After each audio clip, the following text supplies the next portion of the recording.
Okay, so you did the loan approval process, you talked with a lender, and you hear these terms get thrown at you, DTI, DPA, all these fancy things that you don't understand.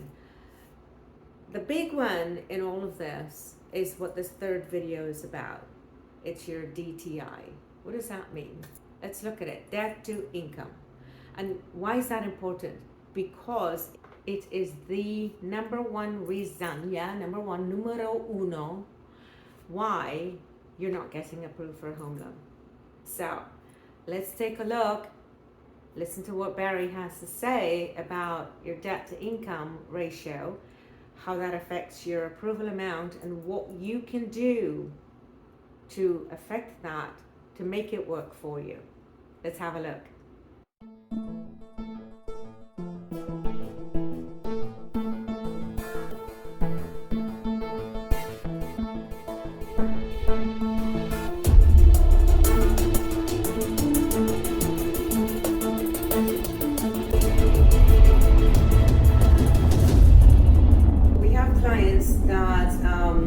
They're trying to qualify for a loan, and from their perspective it's just a credit score issue. Well, my credit score is high, why am I not qualifying for this loan? From your perspective, it's a DTI, the debt to income ratio. Right. Let's break that down a little bit, because I think that a lot of people get hung up by looking at that number. My score is high, I make good money. That's what I hear all the time. I make good money. I make over 100,000 a year. My score is high. I should get a good loan, but then they don't, and so there's this frustration. Explain that for me. So recently, the last few years, the number one reason people do not get a mortgage is not due to credit scores. It is due to the debt to income ratio. All right, I want you to say that louder, because again, I think there's a lot of confusion, and I want you to look in the camera so that they know you're talking to them. Correct. The number one reason the last few years that people do not get a mortgage or qualify for a mortgage is their debt to income ratio, not their credit score. And that's referred to as your DTI, debt to income ratio. So let's talk about what this whole thing, debt to income ratio, and let's talk about what comes under that debt that disqualifies people. So generally speaking, depending on the loan program, could be 42, could be 45, could be 50. That's the back end debt to income ratio. Okay, that's everything included, meaning car, credit card, other debts. That's not your cell phone bill. That's not, things like that. That's not your power bill. That's not in there. But let's say you have a car payment, and then you have a student loan, and you have a credit card. Or maybe you have numerous credit cards.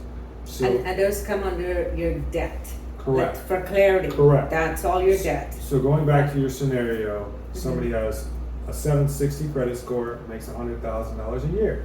Great. So far, so good.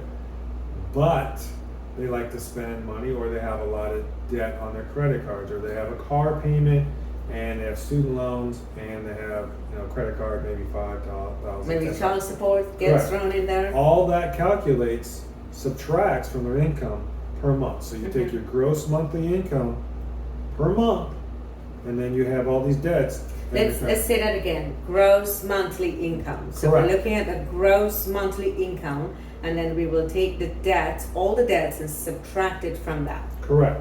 So when that happens, you have to keep under those ratios. So that is the issue, is that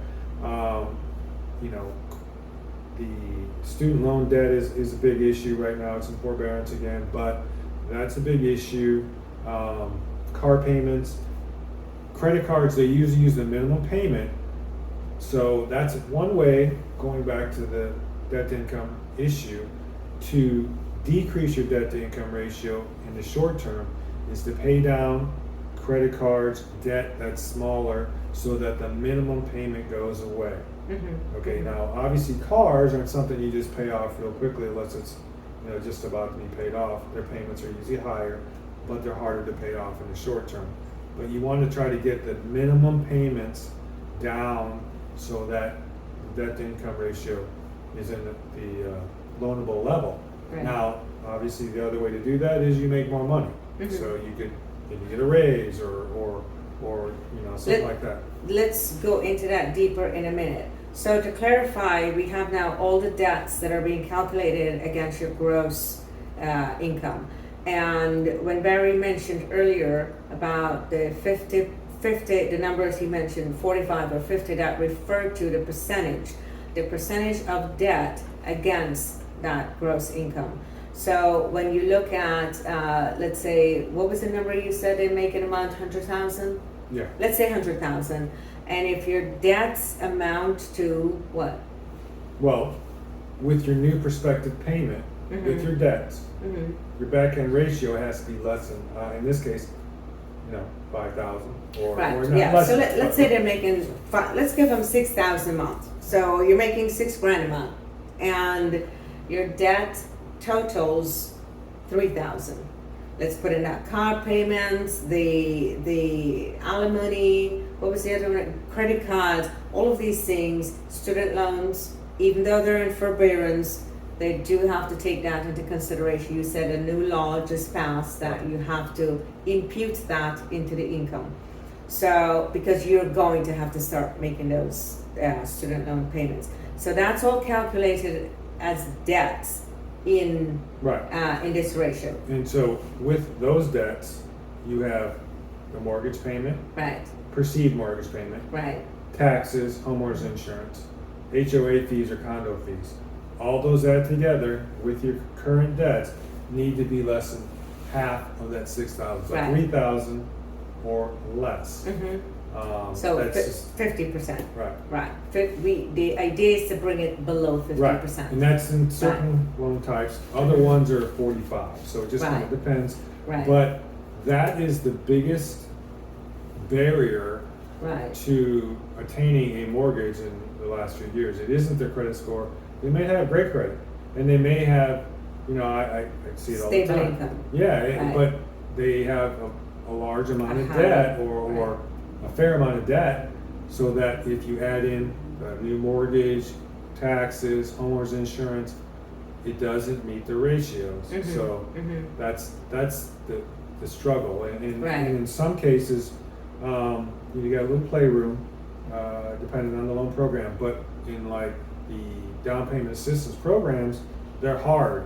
No playroom. No playroom. What's the number? So it's 45. 45, not If- 50, 45. If your credit score is Mm-hmm. less than 700, Mm-hmm. if it's 700 or above, you can go to 50%. Okay. So Say that again, because I know that you said it so quickly, people are going to miss it. okay, So with a DPA, down payment assistance program, and whether that's conventional or FHA, am I correct? correct. The DTI, debt to income ratio, needs to be below 45, not below 50.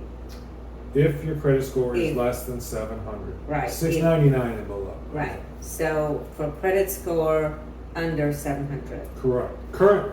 Right. So yes. And that could change. Rules could change. Yes. Right. Next Right. year, new rules. Cool. We all know that. So if you're above 700, then you can go to the 50. Am I correct? Correct. Okay. Correct. Okay. So there's some wiggle room in there Correct. if you're above 700. Right. Okay. So you heard it there from the man himself, Barry Stone from Evergreen Home Loans. It is not your credit score that's preventing you from getting approval.